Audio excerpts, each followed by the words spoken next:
ಮಾಯಾಮೂರ್ತಿ ತಂಜಾವೂರಿನ ದುರಂತ. ತಂಜಾವೂರಿನ ಹಳೆಯ ಅರಮನೆಯ ಪಕ್ಕದಲ್ಲಿ ಒಂದು ಜರ್ಜರಿತ ಕಲಾಮಂದಿರವಿತ್ತು. ಅದು ಕೆಲ ಶತಮಾನಗಳ ಹಿಂದಿನದು. ಆ ಮಂದಿರದಲ್ಲಿ ರತ್ನದಿಂದ ಅಲಂಕೃತವಾದ ಒಂದು ಅದ್ಭುತ ನಾಟ್ಯಮೂರ್ತಿ ಇತ್ತು, ನಟರಾಜನ ಪ್ರತಿಮೆ. ಊರಿನವರು ಹೇಳುವಂತೆ ಆ ಮೂರ್ತಿ ಜೀವಂತ.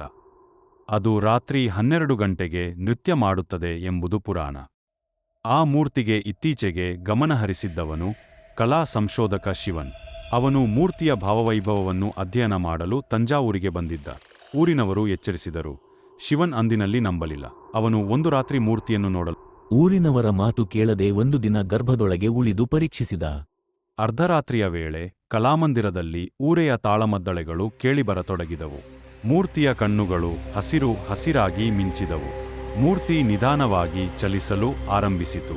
ಶಿವನ್ ತಯಾರಾಗಿ ಅದನ್ನು ವಿಡಿಯೋ ತೆಗೆದುಕೊಳ್ಳುತ್ತಾ ಇದ್ದ. ಆದರೆ ಏನೂ ಕ್ಯಾಮೆರಾದಲ್ಲಿ ದಾಖಲಾಗಲಿಲ್ಲ. ಕಣ್ಣುಗಳಿಗೆ ಮಾತ್ರವಾಗಿತ್ತು.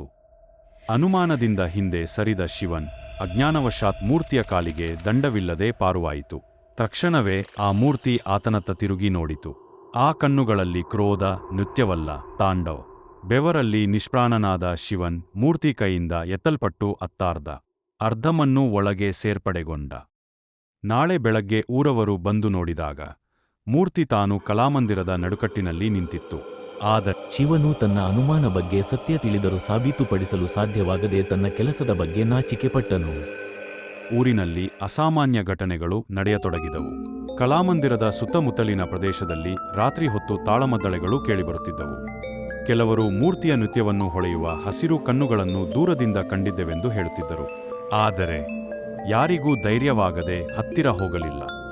ಅಂದಿನಿಂದ ತಂಜಾವೂರಿನ ಆ ಕಲಾಮಂದಿರ ಶಾಪಿತ ಸ್ಥಳ ಎನಿಸಿಕೊಂಡಿತು. 1 ತಿಂಗಳ ನಂತರ ಆರ್ಚಾ ಎಂಬ ಯುವ ಕಲಾ ಇತಿಹಾಸ ತಜ್ಞೆ ಶಿವನ್ ನಾಪತ್ತೆಯ ಬಗ್ಗೆ ತೀವ್ರ ಕುತೂಹಲದಿಂದ ತಂಜಾವೂರಿಗೆ ಬಂದಳು. ಅವಳು ಶಿವನ್ನ ಸ್ನೇಹಿತೆಯಾಗಿದ್ದು, ಅವನು ಕಳಿಸಿದ ಎಲ್ಲ ನೋಟ್ಸ್, ಫೋಟೋಗಳು ಮತ್ತು ವಿಡಿಯೋ ಫೈಲ್ಸ್ ಒಮ್ಮೊಮ್ಮೆ ನೋಡುತ್ತಿದ್ದಳು. ಆದರೆ ಅವನು ಕೊನೆಗೆ ಕಳಿಸಿದ ಒಂದು ವಿಡಿಯೋ ಮಾತ್ರ ತೆರವಿಲ್ಲದೆ ಕರಪ್ಟೆಡ್ ಮುಖ್ಚೆ ಎಂದು ತೋರಿಸುತ್ತಿತ್ತು. ಆರ್ಚಾ ತಾಂತ್ರಿಕ ನೆರವಿನಿಂದ ಆ ಫೈಲ್ನನ್ನು ಪುನಃಸ್ಥಾಪಿಸಲು ಪ್ರಯತ್ನಿಸಿದಳು. ಅದು ಪುನರ್ಸ್ಥಾಪನೆಯಾದಾಗ ಅವಳು ಕಂಡ ದೃಶ್ಯ ಬೆಚ್ಚಿ ಬೀಳುವಂತಿತ್ತು. ವಾಸ್ತವಿಕವಾದ ನೃತ್ಯ ಒಂದು ಕ್ಷಣದವರೆಗೆ ಮಾತ್ರ.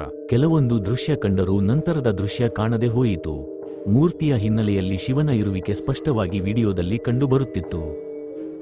ಅವಳಲ್ಲಿ ನಂಬಿಕೆ ಬಂದು ಹೋಯಿತು. ಶಿವನ್ ಅಲ್ಲಿ ಇನ್ನೂ ಎಲ್ಲೋ ಇದ್ದಾನೆ.